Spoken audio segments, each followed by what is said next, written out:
예술에는 표상 이론이라는 게 있나봐. 그게 뭔지는 나도 몰라. 어쨌건 예술의 표상 이론은 다루다,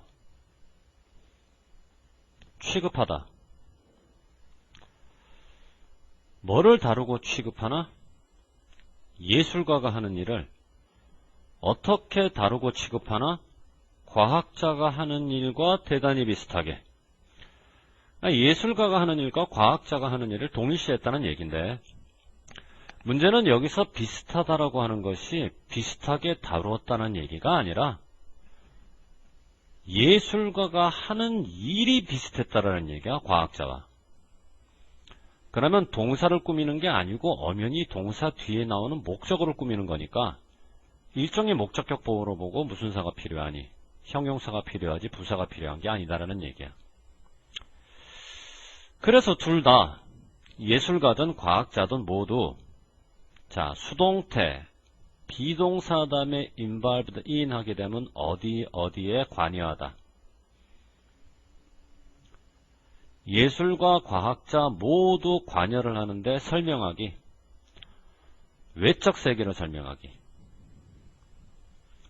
예를 들어 과학자는 현미경을 통해서 혹은 화가는 미술을 통해서 그러다가 19세기 무렵 과학자와 예술가에 대한 이와 같은 비교,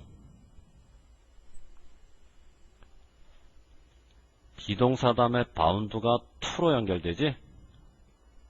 be bound to 이렇게 번역하면 돼. 할 수밖에 없다. 19세기 무렵 예술가와 과학자 두 가지를 비교하는 게 뭐 할 수밖에 없었냐면 예술가들이 보이도록 만들 수밖에 없었는데 예술가와 과학자를 자꾸 비교하다 보니까 자기도 모르게 예술가는 어떻게 보였냐면 마치 천덕꾸러기. 어떤 면에서는 천덕꾸러기? 세상에 대해서 발견을 한다든지 자연 앞에서 거울을 들고 있다든지 거울을 들고 있다는 게 무슨 말이냐면 있는 그대로 묘사한다는 얘기야. 이 부분에 관한 예술가는 천덕꾸러기. 그럼 여기서 말하는 이 천덕꾸러기라고 하는 것은 어떤 의미로 사용됐냐면 과학자보다 열등한 존재. 다시 말해서 과학자보다 능력이 없는 존재. 왜 그럴까? 바로 여기가 다시 말해서 외적 세계를 발견한다든가 자연을 있는 그대로 묘사하는 이 분야는 확실히 과학이 우위를 가지고 있는 분야니까 그러면은 결국 예술은 과학이 밀리는 거지. 그래서 그 당시부터 사회적인 압박이 있었어. 어떤 압박? 예술이 반드시 컴업 위드 해야 된다는 압박. 생각해내다. 예술이 뭐를 생각해내야 되나? 과학과는 다르게 예술만 가지고 있는 어떤 소명이나 사명감. 그러면은 예술만 가지고 있는 소명이나 사명감을 생각해내야 된다는 사회적 압박감. 그 소명과 사명감은 어떤 역할을 하길래? 보스. 두 가지 역할을 수행하는데 예술이 가지고 있는 소명과 사명감은 첫째, 과학으로부터 그것을 구분해야 된다는 소명과 사명감.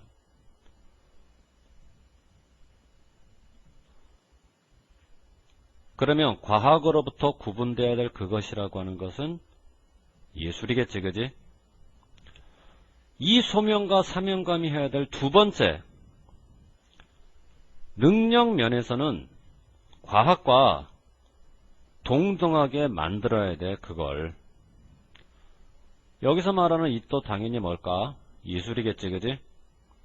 그리고 여러분들 다 아는 것처럼 make의 과거형 made 오형식이기 때문에 목적어 다음에 목적격 보호로 반드시 부사가 아니라 형용사로 나오는 거 다들 알고 있지? 이와 같은 예술만의 소명과 사명감을 만들어내야 된다는 사회적 압박감 때문에 개념 하나가 나온 거야. 어떤 개념이 나왔나? 예술은 감정 표현을 전문으로 한다라는 개념. 전문으로 하다.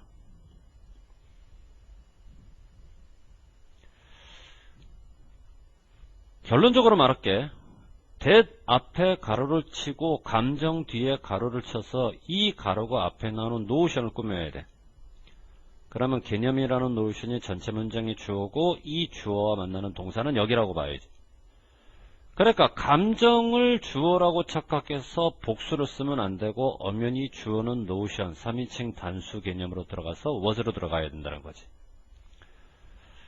그러니까 예술이라고 하는 것은 감정 표현을 전문으로 한다는 이 개념이 특히 매력적이었다라는 얘기야. 그래서 그것은, 그럼 여기서 말하는 그것이라고 하는 건 예술이 아니라 요 개념을 얘기하는 거야. 앞에서 말했던 이 개념이 과학한테는 객관적 세계를 탐구하는 역할을 주었던 반면 이 개념이 예술한테는 뭔가 중요한 것을 남겨두었는데 예술에게 남겨두었던 뭔가 중요한 게 뭐냐면 예술은 감정이라는 내적 세계를 탐구하는 거다. 이런 식으로. 그러면 과학이 해야 될 일과 예술이 해야 될 일은 정반대라고 보고 여기서 말하는 인너, 내적 세계의 내면이라고 하는 것은 객관적이라는 말과는 정반대 개념이기 때문에 다른 말로는 subject으로 들어가야지. 주관적. 이해되니 무슨 말인가? 결국 그렇게 되면 과학은 자연 앞에서 거울을 들고 서 있고 아까 거울을 들고 서 있다는 것이 어떤 뜻이라고? 있는 그대로 묘사한다. 이런 의미로 이제 쓰인다고. 그러면 예술이라는 것은 과학이 들고 있던 이 거울을 돌리는 건데 어느 방향으로 돌리냐면 자연이 아니라 자아 쪽으로. 그것의 경험 쪽으로. 그럼 이번에 말하는 그것이라고 하는 건 뭘 가리키는 거냐면 자아를 가리키는 거야. 자, 여기서 봐. 이시라는 대명사가 지금 4번 정도 나오는데 최초에 나오는 2개의 it은 예술, 세 번째로 나오는 it은 개념, 그리고 마지막으로 나오는 it라고 하는 대명사는 자아. 알겠지 무슨 말인가? 자, 마지막 문장. 예술은 거울을 자아와 자아의 경험적으로 돌린다라는 얘기가 바로 뭐니?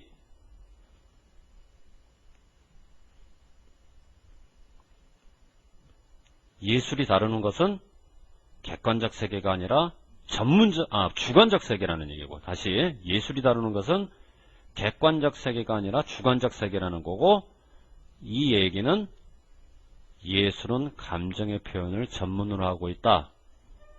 이 얘기를 지금 이렇게 은유적으로 표현한 거라고 생각하면 되는 거지. 자, 화살표 정리됐지?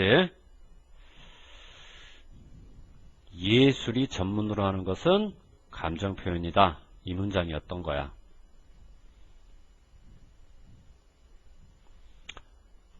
자, 결국 예술이라고 하는 건 비추는 거울. 어떤 존재를 비추는 거울이니? 객관적 존재가 아니라 주관적 존재. 주관적 존재라고 하는 것은 내면적 존재라고 봐야지. 외면적 존재가 아니라. 이유는 뭐니? 그와 같은 방식을 통해서 과학으로부터 벗어나려고 하는 게 아니라 과학과 대등하게, 동등하게 취급받으려고 경쟁한다는 얘기야.